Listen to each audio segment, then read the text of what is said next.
రామచంద్రపురం అనే గ్రామంలో ఇద్దరు బాల్యమిత్రులు ఉండేవారు, శ్రీకాంత్ మరియు విజయ్. చిన్నప్పట్నించి విడదీయలేని స్నేహితులు. స్కూల్కి కలిసి వెళ్లేవారు, చెరువు దగ్గర ఆడుకునేవారు, పండగలప్పుడు ఒకరింట్లో ఒకరు ఉండేవారు. కాలం గడిచింది. ఇద్దరూ 10వ తరగతి పూర్తిచేశారు. శ్రీకాంత్ చదువులో ముందుండేవాడు. విజయ్ సాధారణ విద్యార్థి, కాని చాలా కష్టపడే స్వభావం. కుటుంబ పరిస్థితుల వల్ల విజయ్ చదువు ఆపి గ్రామంలోనే వ్యవసాయం చేయడం ప్రారంభించాడు. శ్రీకాంత్ మాత్రం పట్టణానికి వెళ్లి ఉన్నత చదువులు చదివాడు. కొన్ని సంవత్సరాల తర్వాత శ్రీకాంత్ పెద్ద కంపెనీలో ఉద్యోగం సంపాదించాడు. మంచి జీతం, మంచి స్థాయి. గ్రామానికి కారులో వచ్చేవాడు. అందరూ అతన్ని గౌరవంగా చూసేవారు. విజయ్ మాత్రం ఇంకా పొలంలోనే కష్టపడుతున్నాడు. ఒకరోజు పండగ సందర్భంగా ఇద్దరూ కలుసుకున్నారు. మొదటిసారి వారి మధ్య ఒక దూరం కనిపించింది. శ్రీకాంత్ మాట్లాడే తీరు మారిపోయింది. నువ్వు ఇంకా ఇక్కడే ఉన్నావా? అని కొంచెం తక్కువగా మాట్లాడాడు.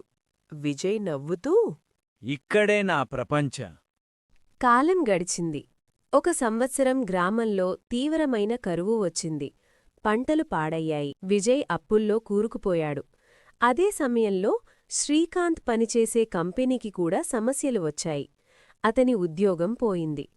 ఒకరోజు శ్రీకాంత్ పూర్తిగా నిరాశలో గ్రామానికి తిరిగి వచ్చాడు.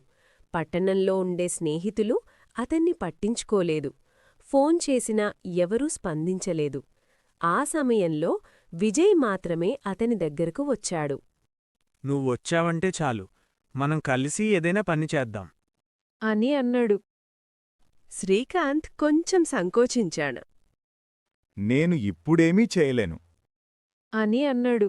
విజయ్ నవ్వుతూ, నువ్వు చదువుకున్నవాడివి, నేనూ కష్టపడతాను. ఇద్దరం కలిస్తే ఏదైనా సాధించగలం. ఇద్దరూ కలిసి ఒక చిన్న పాలు డైరీ వ్యాపారం మొదలుపెట్టారు. శ్రీకాంత్ తన విద్యతో ఖాతాలు చూసేవాడు, మార్కెటింగ్ చూసేవాడు. విజయ్ గ్రామంలో రైతులతో మాట్లాడి పాలు సేకరించేవాడు. మొదట్లో కష్టాలొచ్చాయి. కొందరు ఎగతాళి చేశారు. పెద్ద ఉద్యోగి పాలమ్ముతున్నాడా? అని మాట్లాడుకున్నారు. కాని ఇద్దరూ పట్టించుకోలేదు. కొన్ని నెలల తర్వాత వారి వ్యాపారం లాభంలోకి వచ్చింది. పట్టణంలో కూడా మంచి డిమాండొచ్చింది. గ్రామంలోని మరికొందరు యువకులకు ఉద్యోగమిచ్చారు. ఒకరోజు శ్రీకాంత్ విజయ్తో అన్నాడు. నిజంగా చెప్పాలి అంటే నేను పెద్దవాణ్ణని అనుకున్నాను, కాని పెద్ద మనసున్నవాడే నిజంగా పెద్దవాడు అని అన్నాడు. విజయ్ నవ్వి ఇలా అన్నాడు. స్నేహం అంటే స్థాయి కాదు, అవసరంలో తోడుగా నిలబడటం. ఆ రోజు శ్రీకాంత్కి ఒక గొప్ప పాఠం తెలిసింది. డబ్బు, ఉద్యోగం, స్థాయి ఇవన్నీ తాత్కాలికం, కాని నిజమైన స్నేహం శాశ్వతం. కొన్ని సంవత్సరాల తర్వాత వారి డేరీ ఒక చిన్న గ్రామంలో రామయ్య అనే పేద రైతు ఉండేవాడు. అతనికి చిన్న పొలం, ఒక ఎద్దు మాత్రమే. కాని అతను చాలా నిజాయితీ గలవాడు. ఎవ్వరికీ చెడు చేయడు, ఎప్పుడూ అబద్ధం చెప్పడు. ఒకరోజు అతను పొలంలో దున్నుకుంటూ ఉండగా ఎద్దు ఒక్కసారిగా ఆగిపోయింది. రామయ్య కింద చూశాడు. అక్కడ మట్టిలో పాతిపెట్టిన ఒక పెద్ద కుండ కనిపించింది. అతను కుండను తవ్వితీసి చూడగా అందులో బంగారు నాణేలు మెరిసిపోతున్నాయి. రామయ్య ఆశ్చర్యపోయాడు. ఇలా అనుకున్నాడు. ఇది నా కుండ కాదు, ఇవి ఎవరో ఒకరికి చెంది ఉంటాయి అని అనుకున్నాడు. గ్రామంలో కొంతమందైతే ఇలా అంటారు. దొరికింది దైవప్రసాదం, తీసుకో. కాని రామయ్య అలా చేయలేదు. అతను గ్రామపెద్ద దగ్గరకు వెళ్ళి కుండ చూపించాడు. గ్రామపెద్ద అడిగాడు. రామయ్య, నీకు దొరికిన ఈ బంగారాన్ని నువ్వు దాచుకోవచ్చుగదా, ఎందుకు తీసుకొచ్చావు? రామయ్య ఇలా సమాధానమిచ్చాడు. ఇది నాది కాదు అన్న భావన నన్ను బాధిస్తోంది. నేను తీసుకుంటే అది దొంగతనమవుతుంది. గ్రామపెద్ద అతని నిజాయితీకి ఆశ్చర్యపోయాడు. ఆ కుండ ఎవరికి చెందిందో తెలుసుకోవడానికి గ్రామంలో ప్రకటన చేశాడు. కొన్ని రోజుల తరువాత ఒక వృద్ధుడు వచ్చాడు. అతను కన్నీళ్లు పెట్టుకుంటూ చెప్పాడు.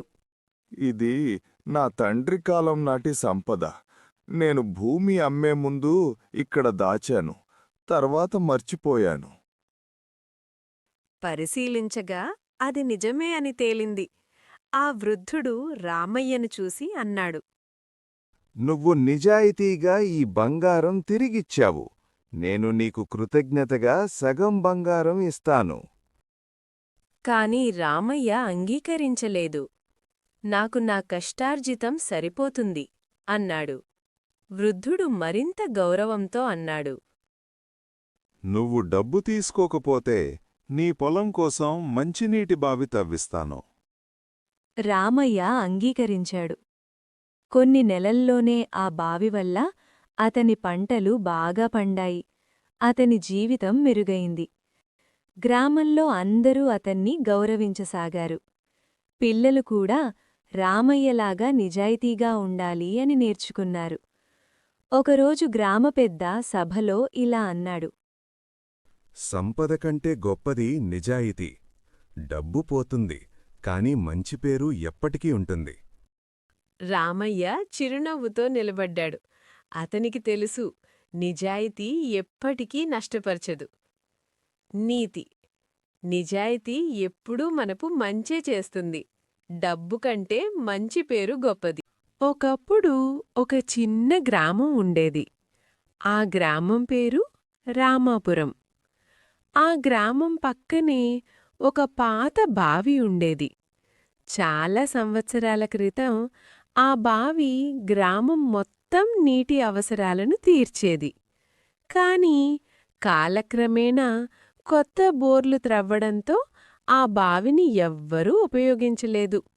అందుకే ఆ బావిని గ్రామస్తులు మరిచిపోయిన బావి అని పిలిచేవారు. ఆ గ్రామంలో రాఘవయ్య అనే ఒక రైతు ఉండేవాడు. అతను చాలా కష్టపడి పనిచేసే మనిషి.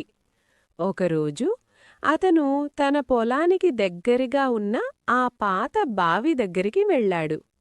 బావి లోపల ఏదో మెరుస్తున్నట్లు కనిపించింది. ఆసక్తితో అతను లోపల చూశాడు. అక్కడ ఒక చిన్న పాత పెట్టె కనిపించింది.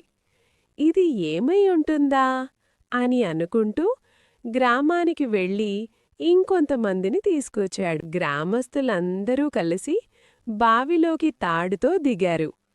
చాలా కష్టపడి ఆ పెట్టెను బయటకు తీసుకొచ్చారు. ఆ పెట్టెను తెరిచినప్పుడు అందరూ ఆశ్చర్యపోయారు. అందులో పాతకాలపు బంగారు నాణాలున్నాయి. గ్రామంలో కొందరు వెంటనే ఇలా అనుకున్నారు. ఇవి మనం పంచుకుందాం. కాని రాఘవయ్య మాత్రం అలా అనలేదు. అతనన్నాడు, ఇది మన గ్రామానికి చెందినది. మనందరికీ ఉపయోగపడేలా చేయాలి. కొంతమంది మాత్రం లోభంతో వాటిని తీసుకోవాలని అనుకున్నారు.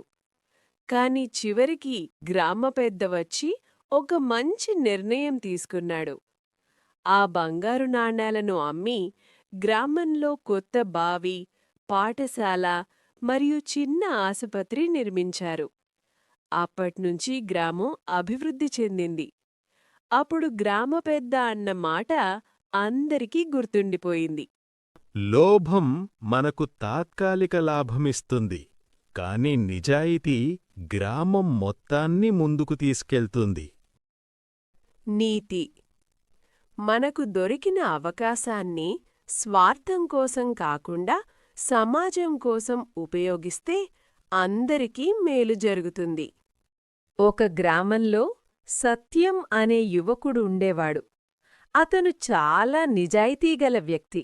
గ్రామంలో ఎవరికైనా సహాయం అవసరమైతే ముందుగాలొచ్చేది అతడే. ఒకరోజు గ్రామంలో పెద్ద సమస్య వచ్చింది. గ్రామంలోని ఆలయంలో ఉన్న వెండి దీపం కనిపించకుండా పోయింది. అది చాలా విలువైనది. గ్రామస్తులు వెంటనే అనుమానం మొదలుపెట్టారు. ఆ రోజు ఆలయం దగ్గర కనిపించిన వ్యక్తి సత్యం మాత్రమే. కొంతమంది ఇలా అనుకున్నారు. అతడే తీసుకున్నాడేమో. సత్యం ఎంత చెప్పినా ఎవరూ నమ్మలేదు. అతను చాలా బాధపడ్డాడు. కాని తన నిజాయితీ మీద అతనికి నమ్మకముంది. కొన్ని రోజుల తర్వాత ఒక సంఘటన జరిగింది. గ్రామానికి వచ్చిన ఒక వ్యాపారి తన సంచిని పోగొట్టుకున్నాడు. సత్యం దాన్ని కనుగొని వెంటనే తిరిగిచ్చాడు. ఆ సంచిలో చాలా డబ్బుంది. వ్యాపారి చాలా ఆశ్చర్యపోయాడు. ఇంత డబ్బున్న సంచిని కూడా తిరిగి ఇచ్చావు అంటే నువ్వు నిజాయితీగలవాడివి. ఆ సమయంలోనే మరో విషయం బయటపడింది. ఆలయంలో పనిచేసే ఒక వ్యక్తి భయంతో నిజం చెప్పాడు. ఆ వెండి దీపాన్ని అతడే దాచాడు అని ఒప్పుకున్నాడు. గ్రామస్తులందరూ చాలా సిగ్గుపడ్డారు. సత్యం మీద అనుమానం పెట్టినందుకు క్షమాపణ చెప్పారు. అప్పుడు సత్యం ప్రశాంతంగా ఇలా అన్నాడు. మనిషిని ఒక సంఘటనతో తీర్పు చెప్పకూడదు. నిజం ఎప్పుడో ఒకరోజు బయటపడుతుంది. ఆ రోజు నుంచి గ్రామస్తులు ఎవరి గురించైనా త్వరగా నిర్ణయం తీసుకోవడం మానేశారు. నీతి, నిజాయితీ ఎప్పటికైనా గెలుస్తుంది. అనుమానం పెట్టే ముందు నిజాన్ని తెలుసుకోవాలి. ఇలాంటి మంచి తెలుగు కథలు కోసం మన ఛానల్ను సబ్స్క్రైబ్ చేసి బెల్ ఐకాన్ ప్రెస్ చేయండి.